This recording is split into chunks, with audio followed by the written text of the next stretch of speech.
เอาอายุประมาณจักปีกะวะเอา50ลงมาเอา50ลงมาอ๋อลงมาหาจักปี30หรือ40นี่ก็ได้เอาแบบมีความคิดอะไรคือมักคนแบบใหญ่กว่าเรื่องมาเพิ่นมีเหตุผลเวลาให้โอ้ต่อมาคือแบบบ่ขี้น้อยเดี๋ยวน้อยใจอันที่เรื่องบ่เป็นเรื่องน้องบ่มักถ้ามีหยังก็เว้ากันตรงๆบ่มักบ่ฮักกันก็อย่าใส่แบบนั่งเงียบๆให้ใจเงียบเครียดใจเงียบนะขี้ข้านยั่วบ่พอใจแกเงียบอันนั้นก็คือเหตุผลหยังก็คือบ่ฮู้ว่าจักผิดหยังนะถ้าบ่ถูกใจบ่นั่นก็แค่เว้ามันตรงๆคนเฮาบ่ต้องว่าว่านั่งเงียบซึ้งสิเป็นตาหื่นน้องบ่มักมันใส่แทนนะบ่คิดแบบคือบ่มักเหล้ากินแบบนี้เด้กินเหล้ากินเบียร์กินเหล้ากินเบียร์มีออกมีงานก็กินได้เฮาว่าสิแต่เรื่องยานี่อย่าถอยเลยจะมันเป็นจังจะได้มาแล้วนะแบบกินเหล้ากินเบียร์มีเวียกมีงานก็พอกินได้อยู่เนาะถ้าว่าเมาซุมื้อนี่บ่ได้อีกนะตัวนั้นรับรางวัลคือการนั้นนะตัวนั้นเป็นยังไงการรับรางวัลยังสั้นโอ้อะไรตัวนั้นยันนึงรับรางยันนึงสิกระบอกมันตอนแรกๆจีบแบบใดกันตอนหลังๆก็อยากให้เป็นแบบนั้นแม่นะ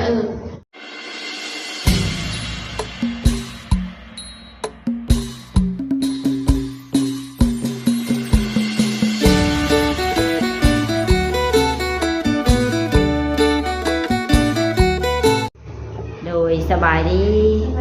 เลยมื้อนี้ก็พา FC มาหาสาวโสดหน้าใหม่เนาะทุกคนไม่สว่างก็ก็มาหาเพิ่นเป็นครั้งแรกยังบ่ทันฮู้ชื่อเสียงแห่งนามแนะนำตัวเองเนี่ยนะน้องชื่อวัฒนาตอนนี้อายุจักปีแล้ว17ปีคือมื้อนี้นี่อยากออกมาเปิดใจบ่เปิดใจหาคนคุยซื่อบ่หรือว่าหาคู่ชีวิต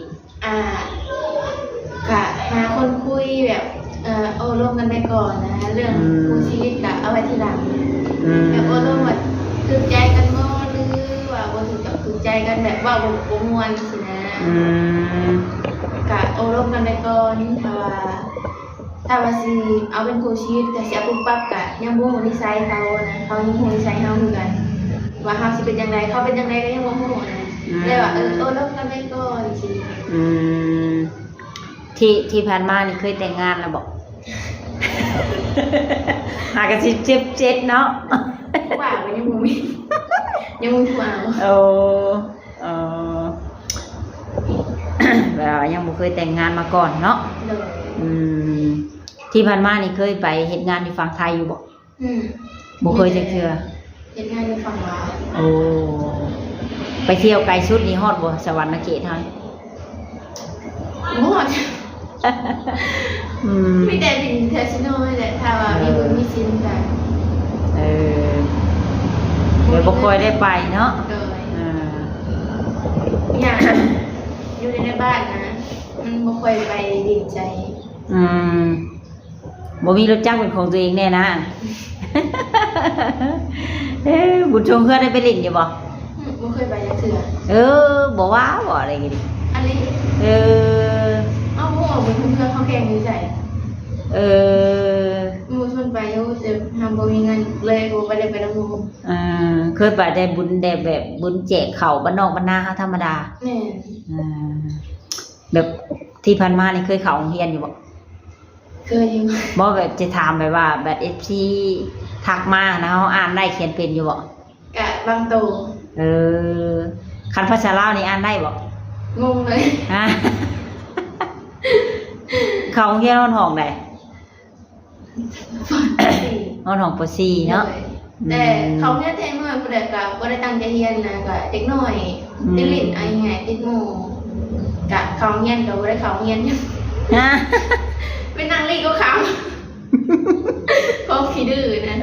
แบบบ่ได้เอาใจใส่ปานใดพอรู้สึกไงมาก็สิ่งที่เฮาเป็นเขารับได้ก็ทำบรรยากาศจบก็เลย คิดจังซี่ เลยคือปัจจุบันนี่แหละคือเงาเนาะก็เลยอยากมีคนคุย แหน่บ่เห็นหมู่เปิดใจหมู่เลยว่าน้องเปิดแม่เปิดมีคนคุยแต่ก็คิดว่าจะเปิดโอ้อ่ะ นั่งคิดนอนคิดได้เปิดหมู่ว่าเปิดแล้วดีกว่าอันนั้น เงา ดีกว่านั่งเงาอยู่ไม่คนคุยไม่คนหยอกเอาแบบกะคิดเดินเติบกะตัดสินใจลองเบิ่งนะบ่ลองหู มื้อนี้ก็เลยตัดสินใจได้ เนี่ย ลองเบิ่งก่อน เนี่ยโอ้โหเป็นยังไงกะ ให้อัน FC ตัดสินเองเนาะ เลย ทั้งเจ้าเองนี่โสด 100% เนาะ เลย อย่าว่าเปิดใจไปแล้วอ่ะแฟนข่อยได้ซั่น เขาไม่รู้บ่าวเขามาเปิดเดี๋ยว เลยก็มีสเปคตั้งไว้บ่แบบใด สเปกกับสมมติของอันนี้ความคิดก็แค่เพิ่นเข้าใจเฮาแล้วก็มุมมองที่เฮาเป็นแบบมีวิธีพิจวิธีให้ก็แค่ใช้เหตุผลบ่ต้องใช้อารมณ์ โอ้บ่มักคนใส่อารมณ์เสียงดังได้เพิ่นเว้าดังๆย่านบ่หรือบ่ย่าน บ่มักคนเสียงดัง บ่มักคนเสียงดังเอาอายุประมาณจักปีกะวะ เอา50ลงมา เอา50ลงมาอ๋อลงมาหาจักปี 30หรือ40นี่ก็ได้ เอาแบบมีคูบคิดอะไรคือมักคนแบบใหญ่กว่า เรื่องมาเพิ่นมีเหตุผลเวลาให้ โอ้ ต่อมาคือแบบบ่ขี้น้อยเดี๋ยวน้อยใจอันที่เรื่องบ่เป็นเรื่องน้องบ่มักถ้ามีหยังก็ว่ากันตรงๆบ่มักบ่ฮักกันก็อย่าใส่แบบนั่งเงียบๆให้ก็เงียบเครียดก็เงียบนะ ขี้ข้านยั่ว บ่พอใจแกเงียบอันนั้นก็คือเหตุผลหยังก็คือบ่ว่าจักผิดหยังนะ ถ้าบ่ถูกใจบ่นั่นก็แค่เว้ามันตรงๆคนเฮาบ่ต้องว่าว่านั่งเงียบซึ้งสิเป็นตาหื่นน้องบ่มักมันใส่แท้นะบ่คิด แบบคือบ่มักเจ้าเฮ็ดผิดตัวนั้นเด้อตัวนี้เด้อก็เว้ามาตรงๆเลยเนาะมักแบบนั้นเนาะแม่นเหตุผลนี่แหละเลยบ่มีผู้ว่า แบบนมๆที่แบบเพิ่นรุ่นใหญ่เลยสิเพิ่นอาจสิมีแบบเป็นพ่อห้างพ่อไม้รับได้บ่ ถ้ามารับได้มันขึ้นอยู่กับว่าอบรมกันม่วนและถึงใจกันเรื่องรับได้น้องก็รับได้ถ้าว่าถึงผู้บางคนก็เป็นพ่อห้างว่าบ่ม่วนสิก็ บ่ได้ ต้องขึ้นอยู่กับนิสัยผู้ชายเนาะการเว้าการจาอีกบางทีลูกหลายเป็น4เป็น5คนก็เว้าม่วนสิก็รับได้เนาะรับได้ถ้าเขาแบบให้เกียรติผู้สาวตัวเองนั่นน่ะถ้าว่าบ่ให้เกียรติกันก็คงอยู่กันบ่ได้ดอกเพราะว่าชีวิตคู่นี่บ่แม่นอยู่นำกันด้านทิศด้านสองแน่เนาะแม่นต้องอยู่นำกันตลอดชีวิตต้องฮักกันแล้วก็ให้เกียรติกันติเวลาว่ายังบ่ถึงใจก็แค่บอกกันตรงๆค่อยบ่มักจังซี่จังซั่นแค่บอกออกมาถ้าเงียบก็คือว่าอะไรเฮาไปบ่มักเงียบแบบอันผู้ชายเพิ่นสูบยากินเหล้าแบบนี้รับได้อยู่บ่หรือว่าแนวใดบ่มักผู้ชายสูบยาบ่มักผู้ชายสูบยากินเหล้ากินแบบนี้เด้กินเหล้ากินเบียร์กินเหล้ากินเบียร์มีงานก็กินได้เฮาว่าสิแต่เรื่องยานี่อย่าถอยเลยจะมันเป็นจังแต่ได้มาแล้วนะแบบกินเหล้ากินเบียร์มีเวียกมีงานก็พอกินได้อยู่เนาะแม่นถ้าว่าเมาซุมื้อนี่บ่ได้อีกนะมาซุมื้อเบิดเลยเงินเนาะหนักเลยสิคิดหนักเลยตอนนี้คันเอากันนี่จะพร้อมสิไปอยู่บ้านสามีบ่หรือว่าอยู่บ้านเจ้าเองอยู่บ้านเขาคงไปได้ดอกเพราะว่าเฮามีภาระพ่อแม่นะคะก็คือพ่อแม่มอบหมายเฮาเลี้ยงเพิ่นค่ะตอนนี้ก็ทำเพิ่นยังบ่ให้ไปไสนะให้อยู่เขาบ่ฮู้ว่าสิได้ไปหรือบ่นี่ขึ้นอยู่กับ2ฝ่ายเนาะแม่นคันโอ้ล้มกันถูกใจกันแล้วนี่บางทีไปก็ได้เนาะแม่น อ่า ถ้าเอาลงมาเข้าใจกันก็คือว่า มักหนุ่มทั้งใดเป็นพิเศษระหว่างลาวไทยและต่างประเทศ ทางไหนก็ได้ ทางใดก็ได้ ต่างประเทศลาวไทยก็ได้ อ่าต่างประเทศนี่ก็ห่วยเนาะคันปากภาษาอังกฤษนี่สิฮู้เรื่องอยู่บ่ ก็งงเติบเลย สิได้แต่ฟังแล้วเนาะ แต่ฟังอะไร I love you จักอยู่บ่ งงแล้ว หากเมืองนอกก็คือว่าแหละเมืองนอกก็แบบคนลาวเพิ่นไปอยู่พุ่นส่วนหลายก็มีแต่นมแบบนั้นนมลาวที่ไปอยู่เมืองนอกที่เพิ่นมักมาจีบสาวลาวอะนะก็เว้าภาษาลาวเฮานี่แหละแต่ว่าเพิ่นสิอยากมีอายุในจักหน่อย แต่ว่ายังหนุ่มเด้50นี่ก็ยังหนุ่มกว่าบ้านเฮาอีก เพิ่นบ่ถ้วยทุกเวียก แม่ทุกก็ทุกแบบสนุกเนาะ แม่ บ้านเฮาบัดทุกกะลีทุก ตากแดดตากลมเห็นไหนเห็นนาอาชีพหลักอยู่เฮือนเจ้าเห็นหยัง เฮ็ดหน้า เห็นนา เลย มันสำปะหลังกระปลูกบ่ อุ้ยไผบ่ได้ปลูกเพราะว่าอ้ายเขามีครอบครัวแล้วนะเขาเอาครอบครัวเขาไปอยู่ไทย เลย มีแต่แม่อยู่เรือนกับครัวเรา คือคุมื้อนี้แหละเจ้ามาเฮ็ดงานซอยครอบครัว แม่ นี่ก็ สงกรานต์นี่มีนัดแล้วบ่ยังบ่มีคนคุยสิมีนัดได้แนวใดติ ว่าคนคุยเงินสิรินคือบ่มี เงินที่เล่นก็ยังบ่มี นอนอยู่ห้องแหละปกติปีผ่านมานี่ก็เคยได้ไปเลินน้ำบ้านน้ำเมืองหมู่อยู่บ่สงกรานต์นะ บ่ค่อยไปเงิน ส่วนหลายนี่เป็นเปิดตู้เล็กหน่อยน้ำบ้านน้ำเมืองลิ้นเฮือนหมู่ แม่ลินเงินหมู่ก็บ่ค่อยไปน้ำหมู่ปานใดนะถ้าหมู่ชวนก็ถ้าหมู่เลี้ยงก็ไปอยู่ถ้าว่าใช้เฮาเลี้ยงเฮาบ่มีเงินก็คือเรานี่ คันหมู่ชวนเนี่ยไปได้อยู่เนาะ แม่ เศรษฐกิจครอบครัวบ่ค่อยดีปานใดเนาะ แม่ก็เที่ยวจะเจ็บเที่ยวจะเป็นอันนี้ก็วันสิมาบ่แม่อยู่เราเจ็บเหี่ยววันสิไปกวด แม่ก็บ่ค่อยสบาย แล้วเป็นพยาแต่ได้มาแล้ว โอ้ 30 ปีนะ แบบอ่อนๆแอดๆตลอด แม่ เพิ่ อน ยู่ บ่ ได้ชั่วคราวนะ เพิ่นบ่ เช้า ค่อย แล้วก็เป็นอีกเช้าแล้วก็เป็นอีก บ่ค่อยแข็งแรงเนาะคันว่ามี FC อยากมาลิ้นมาหาฮอดพี่นี่มาได้บ่ มาได้เอาลมแหละ ยินดีเสมอ เลย ยินดีต้อนรับ ว่าแล้วหามคืนค่ำได้เนาะ โดย มาแล้วเล่นปบมาได้เนาะไหลลงก้นได้ไหมสมัง เป็นคนจังซันคนมาก็ยินดีนะคนมาก็นางโอ้ลมเพิ่นต้อนรับยินดีนะเพิ่นมาก็ดีใจ เห็นตัวจบตัวจริงกันนะแห่งรู้สึกเป็นเกียรติเลยเนาะ แม่ พอเพิ่นขามน้ำขามทางมาบ่ไกลๆเนาะ แม่ ลงทุนลงฮอนมาบ่หน่อยดีใจยิ้มบ่ฮุบเลยแหละสวัสนะถ้าว่าเพิ่นนัดอยากให้ไปพบไปพ่ออยู่แถวมุกดาหารนี่ก็ไปได้บ่ ไปได้ถ้าว่าบ่มีเวียกถ้าว่ามาอยู่หอกอยู่ห้านนี่โอเคอยู่เพราะว่าห้านก็มีลูกน้องอีก2 คน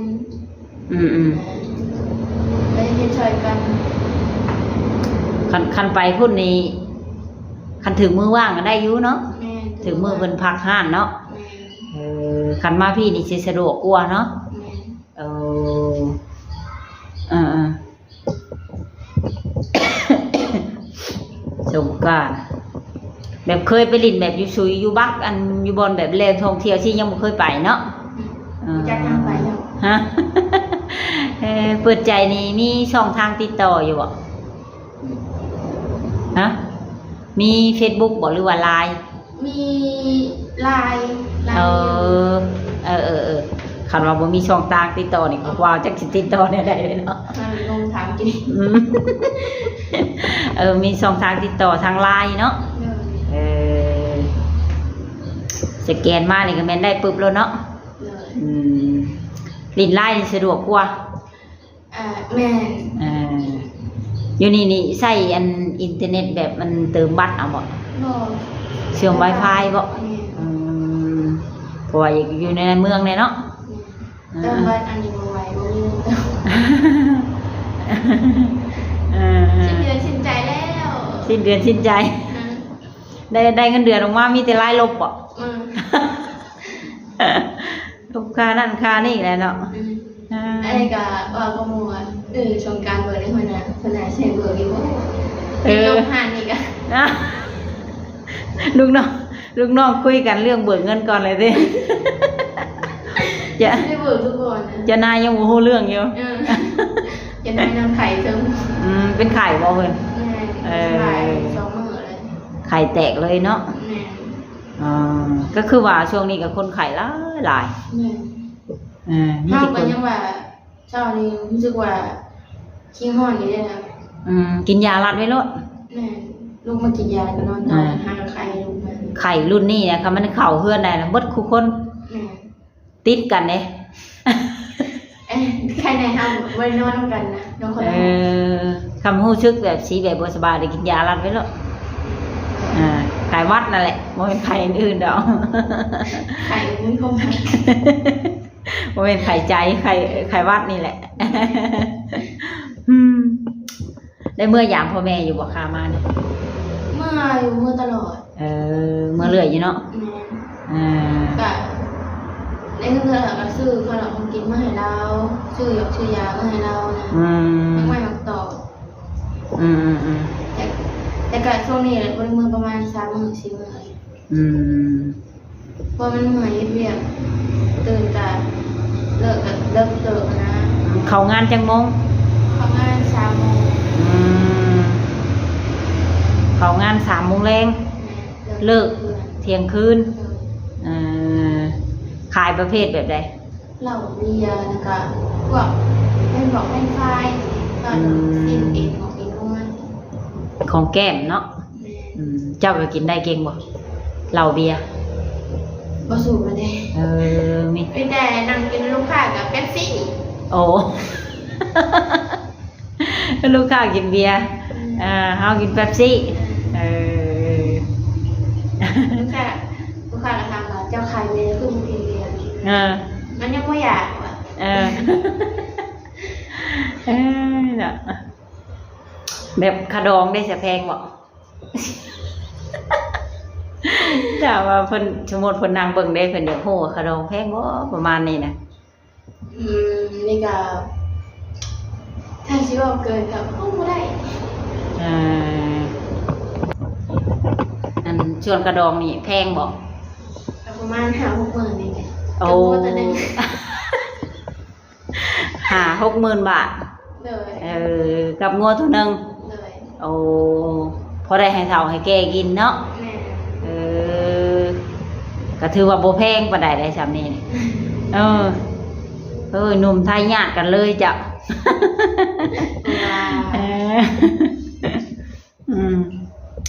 จะมักคนแบบสูงขาวบ่หรือว่ามักแบบใดก็ได้แบบใดก็ได้มันขึ้นอยู่กับว่านิสัยเขาดีนะเรื่องสูงขาวหล่อกินบ่ได้โอ้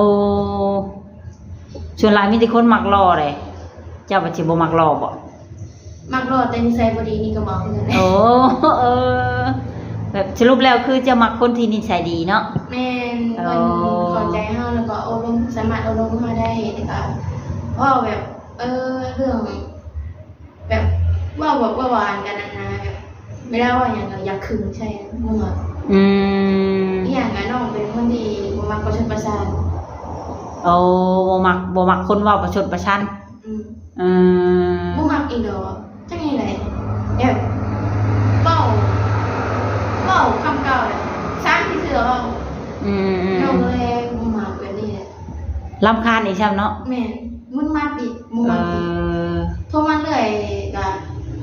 โทรมาว่าคำเก่าอยากหายเด้คือแบบมีเรื่องเว้าอะไรก็เว้าแล้วก็แล้วไปประมาณนี้แม่แต่บ่มักเอาคำเก่าลำไปลำมาแล้วก็บ่มักแบบจู้จี้จุกจิกเกินไปบ่คือให้เรียกอีกก็โทรมานำที่ผู้เที่ยวบอกติคือเฮาเฮ็ดเวียกอ่ะเฮาลิ้นโทรศัพท์ไปลูกค้าเขาสิทำเพลงนะว่า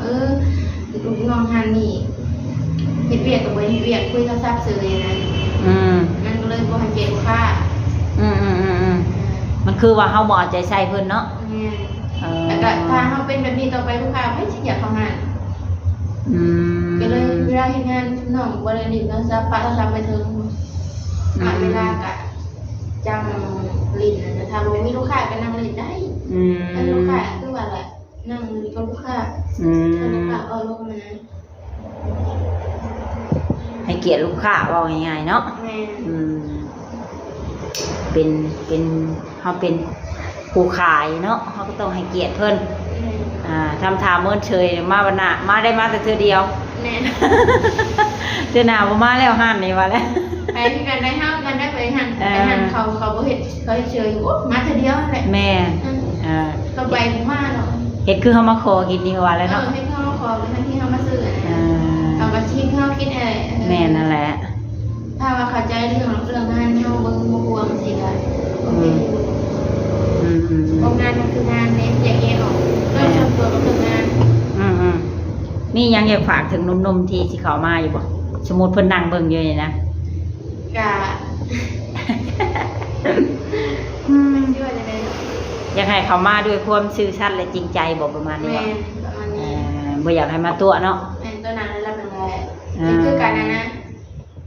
ตัวหนาเป็นยังไงการรับรางเป็นยังสั้นอะไรตัวหนาเนี่ยนึงรับรางเนี่ยนึงยิงสีกระบอกมันตอนแรกๆจีบแบบใดกันตอนหลังๆก็อยากให้เป็นแบบนั้น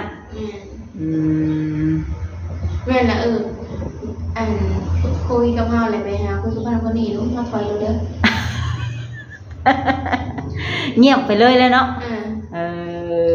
คือทักมาแล้วบ่เห็นตอบแม่นฮู้ขี้พื้นแล้วนั่นเนาะไปแล้วนะถอยแล้วฟังไว้เด้อ FC เอ้ยเนาะถามมาจีบเพิ่นแล้วเนี่ยหาไปจีบคนอื่นถ้าจีบบ่ฮู้นี่ก็บ่เป็นหยังเนาะคันจีบฮู้เลยคือเงียบเลยเงียบตายแบบนี้อย่ามาหาว่าข่อยบอกได้ติที่เงียบไปเพราะว่าคือข่อยฮู้แล้วอ่ะก็โอเคซะเนาะเดี๋ยวก็สิเอาช่องทางเพิ่นเมื่อไว้ให้ FC ทุกคนเลยช่วงสงกรานต์นี่ถ่าย FC มาลิ้นนี่ยินดีต้อนรับบ่อยู่หั่นยินดีต้อนรับโดยถ้าว่า FC มาหาก็สิพามาลิ้นเนาะโดยก็ไว้พบกันใหม่อีกในเทื่อหน้าเนาะโดยสบายดีโดย